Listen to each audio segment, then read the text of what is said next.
Șelfii, înlocuitori tehnicieni.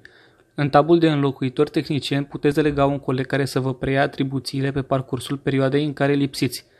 Accesați înlocuitor jos în meniu în stânga și intrați în zona de vizionare a delegărilor de până acum. Butonul Adaugă înlocuitor de sus vă duce în fereastra de delegare, unde veți alege colegul mandatat, data în care începe delegarea și data în care se termină.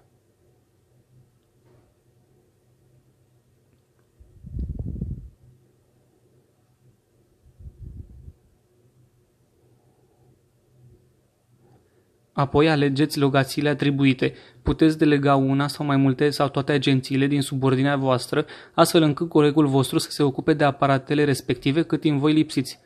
Puteți atribui agenții unui coleg sau către mai mulți.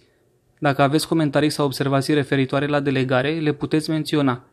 Butonul Adaugă înregistrează mandatarea către un coleg care vă va înlocui în perioadă și agențiile înscrise în procesul de delegare. Colegul înlocuitor va vedea agențiile, aparatele și procesele în același mod în care le vede pe cele proprii. Apoi puteți trece la colegul următor dacă e nevoie, în mod similar, până la epuizarea agențiilor de repartizat. Înlocuirea se termină a doua zi după ziua finală menționată în procesul de delegare. Dacă vă întoarceți mai devreme decât ziua finală menționată în proces, puteți modifica data și delegarea încetează.